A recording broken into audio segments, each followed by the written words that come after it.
Perwakilan mahasiswa kembali mendatangi gedung DPR menagih jawaban tuntutan 17+8.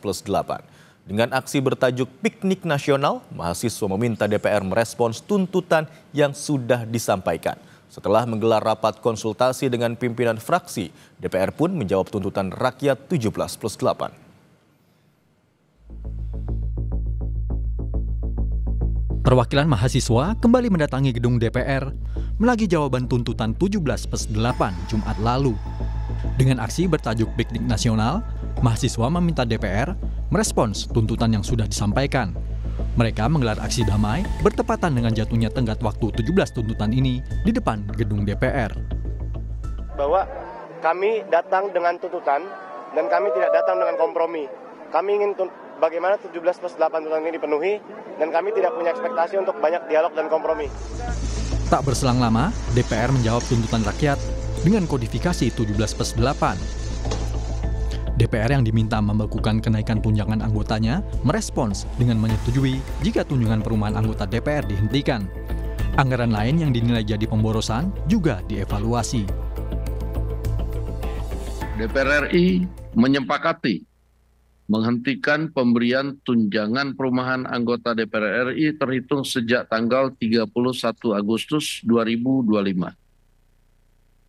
Yang kedua, DPR RI melakukan moratorium kunjungan kerja ke luar negeri DPR RI terhitung sejak tanggal 1 September 2025 kecuali menghadiri undangan kenegaraan. DPR RI akan memangkas tunjangan dan fasilitas anggota DPR setelah evaluasi. 17+8 tuntutan rakyat menjadi pekerjaan rumah bagi pemerintah dan DPR, imbas dari keresahan yang selama ini dirasakan publik. Mulai dari sektor ekonomi, penegakan hukum, hingga peran TNI di ranah sipil.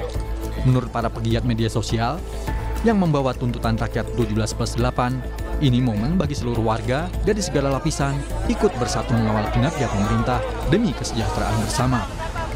DPR juga dinilai bisa merespons tuntutan ini secara tepat. Masyarakat juga dapat mengawal tuntutan warga melalui sosial media. Salah satu pertanyaan yang sering ditanya, apakah realistis mengerjakan 17 tugas dalam 5 hari? Pertama, tuntutan-tuntutan ini bukan dibagi ke satu lembaga. Tuntutan-tuntutan ini dari 17, 2 atau 3 per institusi. Dari DPR, Polri, TNI, dan juga Presiden. Dan kalau kalian masih ingat teman-teman reporterku, tahun lalu, di 22 Agustus, pasca putusan MK RUU Pilkada, bisa kok dikerjain dalam 1 malam saja?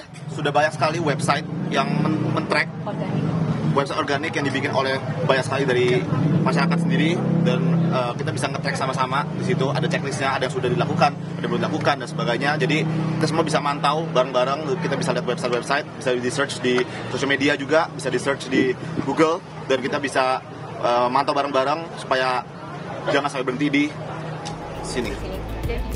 Peran TNI masuk dalam salah satu tuntutan rakyat 17+8 yang digaungkan oleh masyarakat belakangan ini. Dan atas tuntutan rakyat itu, TNI menegaskan menghormati apa yang menjadi aspirasi rakyat dan menegakkan kebebasan dalam berdemokrasi. Kapus Pen TNI, Brigjen Freddy Ardiansah menjelaskan, TNI akan melakukan apapun yang menjadi keputusan terbaik untuk militer. TNI sangat menghormati betul apa yang disampaikan masyarakat lewat aspirasi mereka. Tim Liputan, Kompas TV.